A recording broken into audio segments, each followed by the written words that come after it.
గురుకులాల్లో లైబ్రేరియన్ పోస్టులకు ఎంపికైన వారికి వెంటనే నియామక పత్రాలు ఇవ్వాలంటూ టీఎస్పీఎస్సీ కార్యాలయం ఎదుట అభ్యర్థులు ఆందోళన చేశారు. 4 అభ్యర్థులు కోర్టును ఆశ్రయించడం వల్ల తమ నియామకాల్లో జాప్యం జరుగుతోందని వారు పేర్కొన్నారు. ఈ నెల 30 లోపు తమ సమస్యలు పరిష్కరించకపోతే ప్రగతి భవన్ ముందు ఆమరణ నిరాహార దీక్ష చేస్తామని అభ్యర్థులు హెచ్చరించారు. జాబ్స్ వచ్చిన ఉద్దేశంలో మాకు ఎక్కువ అనే ఉద్దేశంలో మేము ప్రైవేట్ జాబ్స్ ని కూడా రిజైన్ చేసేసాం.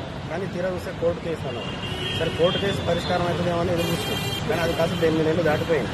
మాకు ఎట్లా అంటే ఆర్థికంగా మానసికంగా ఘోరమైన బాధను అనుభవిస్తున్నాం, చెప్పుకోలేకపోతున్నాం. వేరే డిస్ట్రిక్ట్ నుంచి 2-3 వేలు ఖర్చు పెట్టుకుని వచ్చేస్తే ఇంటికి వచ్చేస్తే అవుతుంది పోండి, ఇంకా టైం పడుతుంది. కోర్టు విషయాలు అంటే ఎన్ని రోజులు ఉంటాయి సార్ కోర్టు విషయాలు? దాదాపు 8 నెలలు. ఏం సార్ వాళ్ళు అడిగేది ఏం లేదు, మెరిట్ లిస్ట్ ఏదో పెడతామన్నారు. మీరు పెడితే వాళ్ళకి పెట్టానని పెట్టండి, పెట్టకపోతే ఎందుకు పెట్టలేదని ఎక్స్ప్లెనేషన్ గా లాయర్తో చెప్పానని చెప్పించండి. ఆ 2 చెప్పిస్తే అయిపోతుంది. మా జీవితాలు మాత్రం ఆడుకుంటారు. పిల్లల్ని వదిలేసుకొని కోచింగ్ వెళ్ళి కష్టపడి జాబ్ తెచ్చుకున్నాము. జాబ్ వచ్చిందన్న సంతోషం లేకుండా చేశారు. ఇప్పటికి ఒక 6 టైమ్స్ తిరిగామండి ఫ్యామిలీని వదిలేసి. అసలు రాని వాళ్ళ పరిస్థితి బాగుంది, వచ్చి బాధపడాల్సి వస్తుంది. ఇంటి దగ్గర ప్రతి ఒక్కరు అడుగుతారు, ఏంటి జాబ్ వచ్చి ఇంటికాడు ఉంటుర్రు, అసలు వచ్చిందా, మీ నెంబర్ ఉందా, మీరు అబద్దం ఆడుతుర్రా? లాస్ట్ కు అబద్దాల కోర్లం అయిపోయినాం. ఇలా ఉంటే మేము సామూహికంగా ఆత్మహత్యలు చేసుకుని చనిపోవడం తప్ప మాకేమీ లేదు.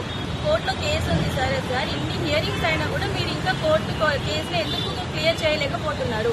వాళ్ళేమో ఒకటి అడుగుతున్నారు, మీరేమో సబ్మిట్ చేయరు. కరెక్ట్ డాక్యుమెంట్స్ సబ్మిట్ చేస్తే మాకు కేసు తొందరగా క్లియర్ అవుతుంది కదా, ఇంకెందుకు క్లియర్ చేయట్లేదు?